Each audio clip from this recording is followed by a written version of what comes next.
channel. So today's look is going to be Grammys inspired. The Grammys is actually airing this Sunday, so it hasn't of course aired yet, so I don't know the exact looks that are going to be worn by the celebrities, but just there's kind of basically, I feel like, a staple look in every Grammy Awards, or basically any type of award ceremony, and that is of course like a bombshell, smoky, glamorous look. So I went with like this more smoky eye for you guys to recreate. You could definitely wear it for the Grammys, or Valentine's Day is coming up on Tuesday. I did record a look on my channel here. It was more colorful, like pinks and stuff like that. So if you want to go for something a little more glam and neutral, then you can go for something like this. As always, don't forget to give this video a thumbs up if you enjoyed it. Subscribe to my channel if you aren't already, and I'll talk to you beauties in my next one. Can't be in a video unless you do something.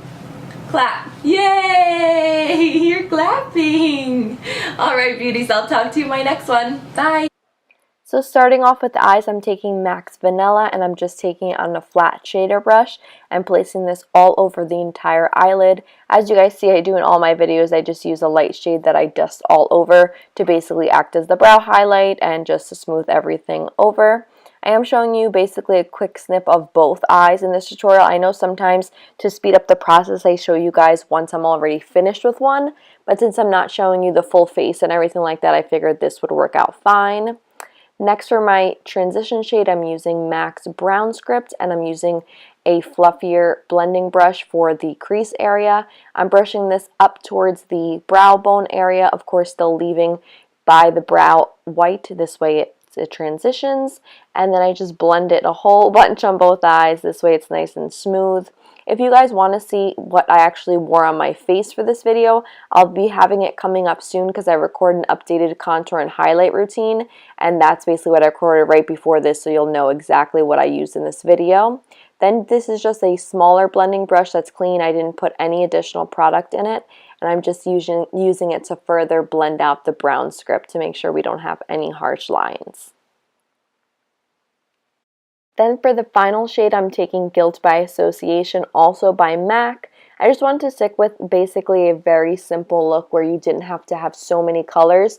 I feel like people get lost and it becomes tricky when doing a smoky eye if you try to put in so many different shades, especially for beginners. This is something much more simpler, and this black actually has pigmentations of gold in it, so it's not such a deep black where it's so incredibly hard to blend. I find this color very easy to blend, as like I mentioned, it has some gold reflex in it, and that's why I went with like that brown script shade in the crease, because I feel like it collaborates well with the golds and everything like that.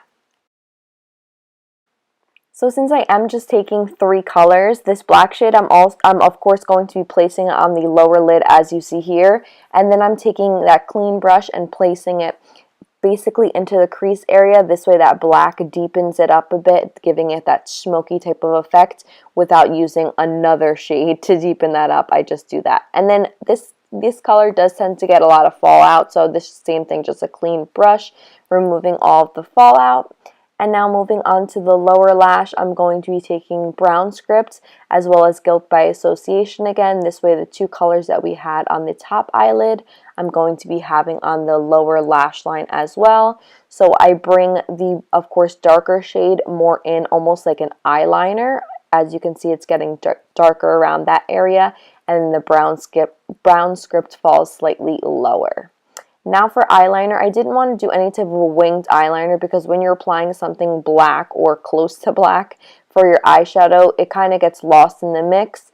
So I just took this eye kohl from Nars, and it's a black shade, and I'm just basically going into my waterline and doing a very small line across the eyelid. Like I said, no wing or anything, just follow your natural lash line on the top area, and then you're of course going to also bring it into the waterline so it can go well with the top and make that lower lash line a bit deeper and more smoky. Now here I'm just taking more of the Gilt by Association and making it blacker. It's totally up to you guys. If you want it more smoky, you can definitely pack on some more color that may have gotten lost in the mix with further blending. So that's just what I was doing there. And then prior to applying my false lashes, I'm just taking some MAC Zoom Mascara and placing that on the eyes. As you guys know, everything will be listed down in the description bar down below if you guys want to check that out. I'm going to be applying some on my lower lashes as best as possible since they're super tiny, as you guys know. And then here I'm just blowing on my lashes that I applied the duo glue. I find the one that kind of paints on with like that little paintbrush seems to work easiest for application. And then I just place it basically in the center and then pinch the corners and the ends to make it stick and adhere best. Now onto lips, I am taking Bow and Arrow by Kat Von D. It's a very nice neutral shade. When you're going with something really smoky in the eyes, I feel like the neutrals tend to look best, so that's what I'm going with here. And I'm just going to basically fill that in on my lips as anybody normally would.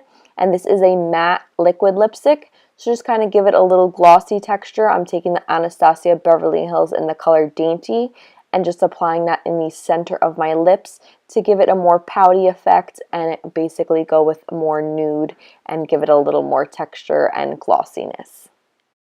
And as you can tell here, and if you've tried the Anastasia lip glosses, they're extremely opaque, so I like to just basically apply it with the applicator and then I take my finger to further blend so there's no harsh lines.